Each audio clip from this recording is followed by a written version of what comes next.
The name Stoicism derives from the stoa poikil, ancient Greek, pi omicron iota kappa lambda eta sigma tau omicron, or painted porch, a colonnade decorated with mythic and historical battle scenes on the north side of the agora in Athens, where Zeno of Citium and his followers gathered to discuss their ideas, near the end of the 4th century BC. Unlike the Epicureans, Zeno chose to teach his philosophy in a public space. Stoicism was originally known as Zenonism. However, this name was soon dropped, likely because the Stoics did not consider their founders to be perfectly wise, and to avoid the risk of the philosophy becoming a cult of personality. Zeno's ideas developed from those of the Cynics, brought to him by Crates of Thebes, whose founding father, Antisthenes, had been a disciple of Socrates. Zeno's most influential successor was Chrysippus, who followed Cleanthes as leader of the school, and was responsible for molding what is now called Stoicism. Stoicism became the foremost popular philosophy among the educated elite in the Hellenistic world and the Roman Empire, to the point where, in the words of Gilbert Murray, nearly all the successors of Alexander professed themselves Stoics. Later Roman Stoics focused on promoting a life in harmony within the universe within which we are active participants. Scholars usually divide the history of Stoicism into 3 phases: the early Stoa, from Zeno's founding to Antipater; the middle Stoa, including Panetius and Posidonius; and the late Stoa, including Musonius Rufus, Seneca, Epictetus, and Marcus Aurelius. No complete works survived from the first 2 phases of Stoicism. Only Roman texts from the late Stoa survived. Of all the schools of ancient philosophy, Stoicism made the greatest claim to being utterly systematic. In the view of the Stoics, philosophy is the practice of virtue, and virtue, the highest form of which is utility, is generally speaking, constructed from ideals of logic, monistic physics, and naturalistic ethics. These 3 ideals constitute virtue, which is necessary for living a well-reasoned life, seeing as they are all parts of a logos, or philosophical discourse, which includes the mind's rational dialogue with itself. Of them, the Stoics emphasized ethics as the main focus of human knowledge, though their logical theories were of more interest for later philosophers. Stoicism teaches the development of self-control as a means of overcoming destructive emotions. The philosophy holds that becoming a clear and unbiased thinker allows one to understand the universal reason, logos. Stoicism's primary aspect involves improving the individual's ethical and moral well-being. Virtue consists in a will that is in agreement with nature. This principle also applies to the realm of interpersonal relationships, to be free from anger, envy, and jealousy, and to accept even slaves as equals of other men, because all men alike are products of nature. The Stoic ethic espouses a deterministic perspective. In regard to those who lack Stoic virtue, Cleanthes once opined that the wicked man is like a dog tied to a cart, and compelled to go wherever it goes.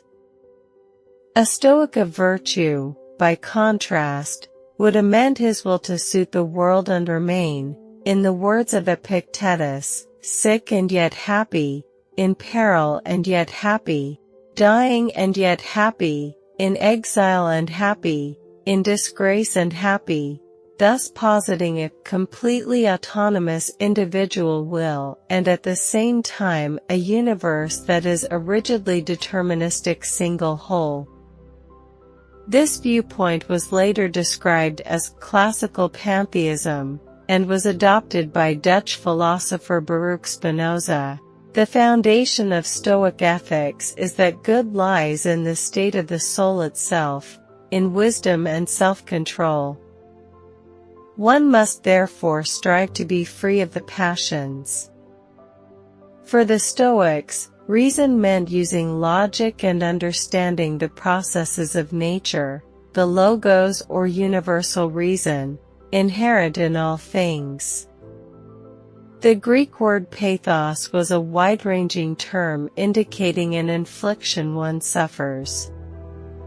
The Stoics used the word to discuss many common emotions such as anger, fear and excessive joy. A passion is a disturbing and misleading force in the mind which occurs because of a failure to reason correctly. For the Stoic Chrysippus, the passions are evaluative judgments. A person experiencing such an emotion has incorrectly valued an indifferent thing. A fault of judgment, some false notion of good or evil, lies at the root of each passion. Incorrect judgment as to a present good gives rise to delight, while lust is a wrong estimate about the future. Unreal imaginings of evil cause distress about the present, or fear for the future. The ideal Stoic would instead measure things at their real value, and see that the passions are not natural. To be free of the passions is to have a happiness which is self-contained. There would be nothing to fear, for unreason is the only evil, no cause for anger, for others cannot harm you. Stoicism is a school of Hellenistic philosophy that flourished in ancient Greece and ancient Rome. The Stoics believed that the practice of virtue is enough to achieve eudaimonia, a well-lived life.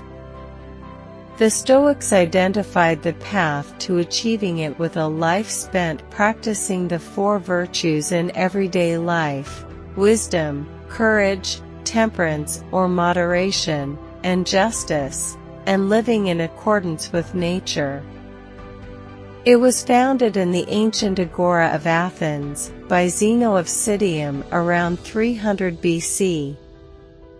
Alongside Aristotle's Ethics, the Stoic tradition forms one of the major founding approaches to virtue ethics.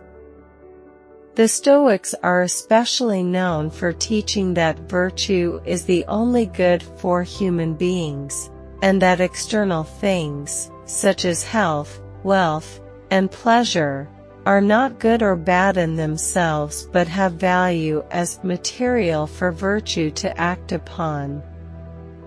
Many Stoics, such as Seneca and Epictetus, emphasized that because virtue is sufficient for happiness, a sage would be emotionally resilient to misfortune. The Stoics also held that certain destructive emotions resulted from errors of judgment, and they believed people should aim to maintain a will that is in accordance with nature.